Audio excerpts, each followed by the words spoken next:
Hello, Standard 4th. Welcome in maths lecture. In previous lecture, we have started our chapter number 11, tables and shares, right? And at last, we have tried to make table of 7 by using two different tables. One is 2 and second one is 5. 2 and 5, and next step was 4 and 3. Now today we are going to start from here. How many cats?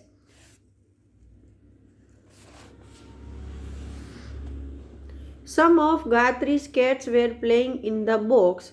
When she tried to count, all she could see were legs. She counted 28 legs. How many cats are there in the box?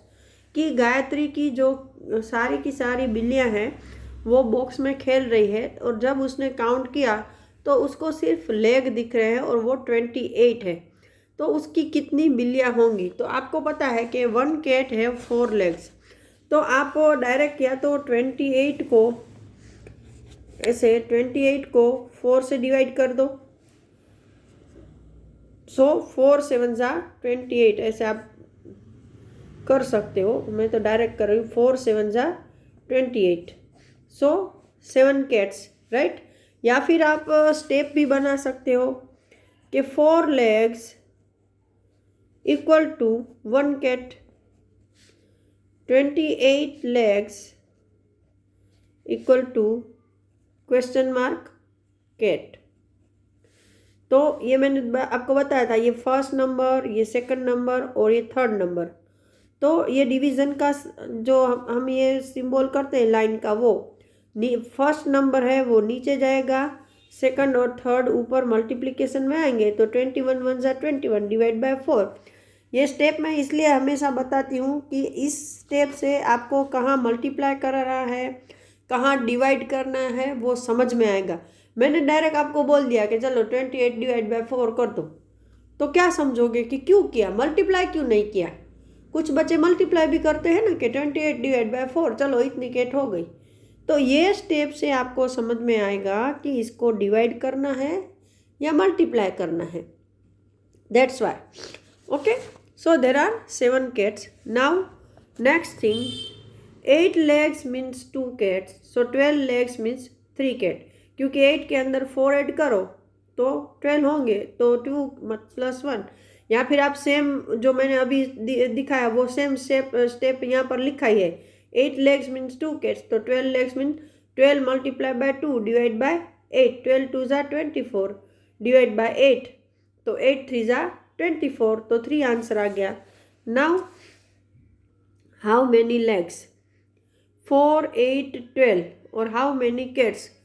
तो हमें यहाँ पर 4 का table बोलना है। 16 20 24, 4 1 जा 4, 4 2 जा 8, 4 3 जा 12, 4 4 जा 16, 4 5 जा 20, 4 6 जा 24, 4 7 जा 28, 4 8 जा 32।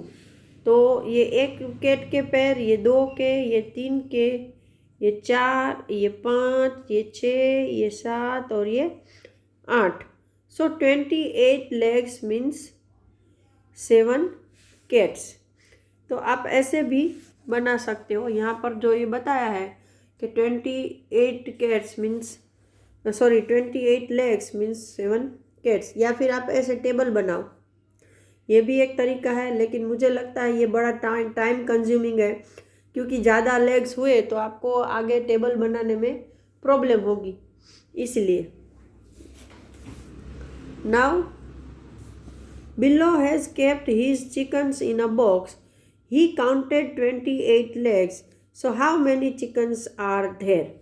अभी बिल्लो के पास चिकन्स है। आपको पता है चिकन्स के 2 पैर होते हैं और यहाँ पर 28 लेग्स गिने हैं।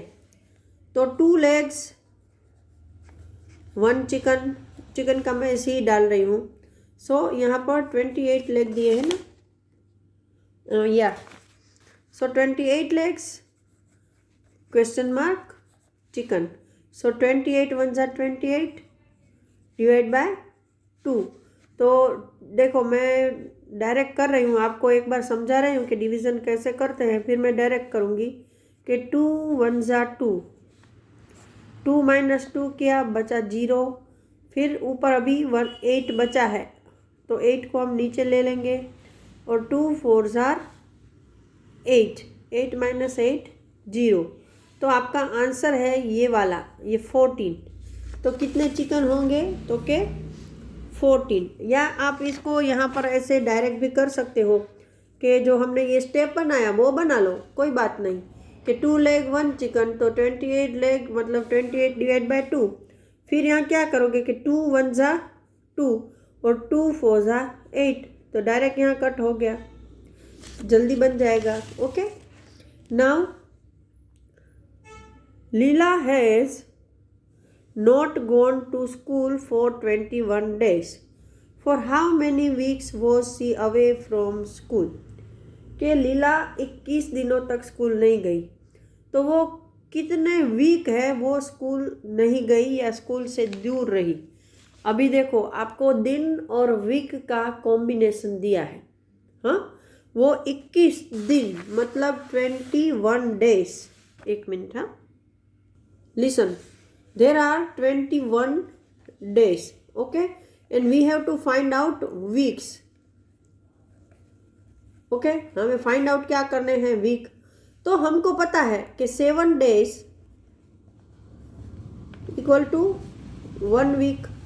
सो हमारे पास कितने डे हैं, 21, 21 days equal to question mark week.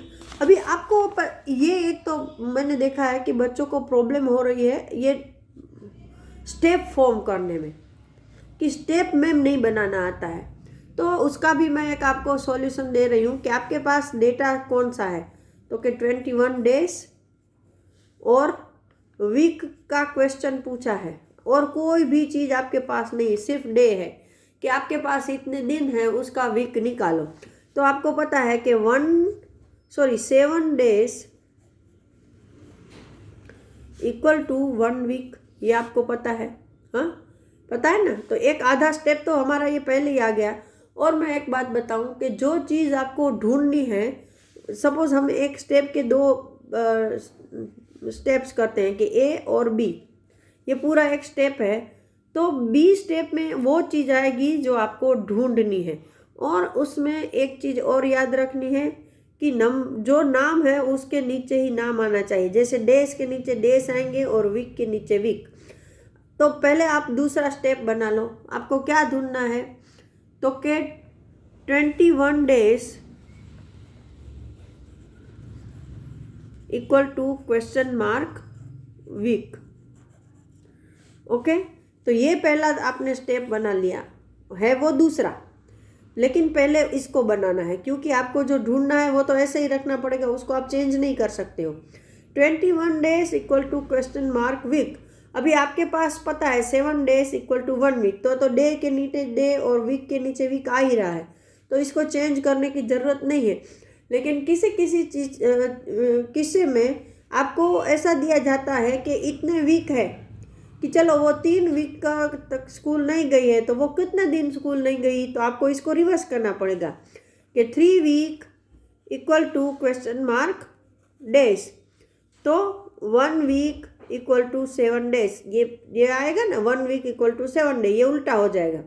लेकिन यहाँ पर तो सीधा ही हमें करना है, 7 days equal to 1 week, 21 days equal to question mark week. अभी फर्स्ट नंबर है वो 7 जाएगा नीचे, और ऊपर 21 1 जा 21 जाएगा ऊपर, तो 7 3 जार 21, मतलब वो 3 वीक तक स्कूल नहीं गई, 3 वीक्स।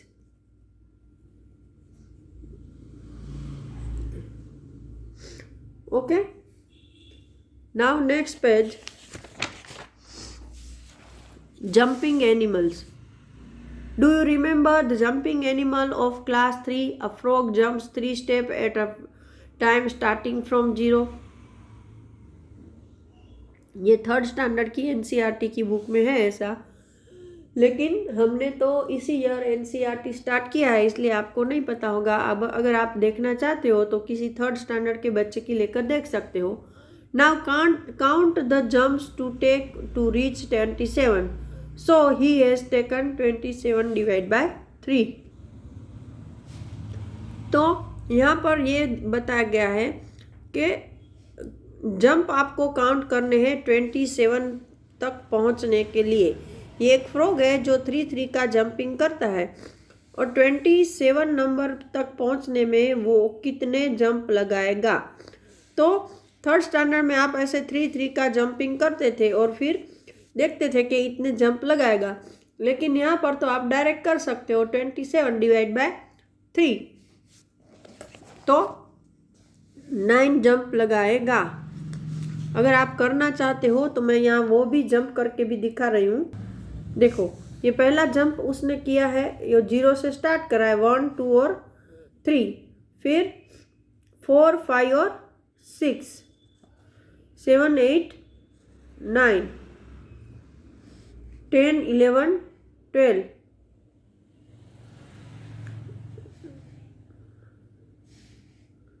यहाँ से ये आएगा नहीं, इसमें 13, 14, 15, ये ऐसा थोड़ा कर रही हूँ, 16, 17, 18, तो ये 18 आएगा एक, 19, 20, 21, इसको बताना पड़ेगा वरना हम भूल जाएंगे, फिर 22, 23, 24, 25, 26, 27, ये हो गए जंप पूरे। तो अगर हम यहाँ से काउंट करें तो ये फर्स्ट वाला, ये सेकंड, ये थर्ड, ये फोर्थ, ये फिफ्थ, ये 6, ये 7 और ये 8। एक मिनट, हाँ देखो यहाँ पर गड़बड़ हो गई, ये 1, ये 2, ये 3, ये 4, ये वाला 5 है और ये वाला यहाँ से जो लिया वो हमने काउंट नहीं किया, ये 6, फिर ये 7, फिर ये 8 और ये 9, मतलब 9 जंप में वो 27 तक पहुँचता है। तो he has taken dash jump if he is at 36। तो अगर वो 36 पर है तो उसने कितने जंप लगाए होंगे। तो हम ऐसे डायरेक्ट कर सकते हैं 36 डिवाइड बाय 3 तो 12 जंप लगाए होंगे। Now if he is at 42 then उसने कितने जंप लगाए, तो वापस 42 को आप 3 से डिवाइड कर दो। ओके, तो 3 1 जा 3 और 3 4 जा 12, तो 14 जंप लगाए होंगे। Starting from 0 a rabbit jumps 5 steps at a time. तो अभी रैबिट का आ रहा है तो वो हम नेक्स्ट लेक्चर में करेंगे। Till that time goodbye everyone.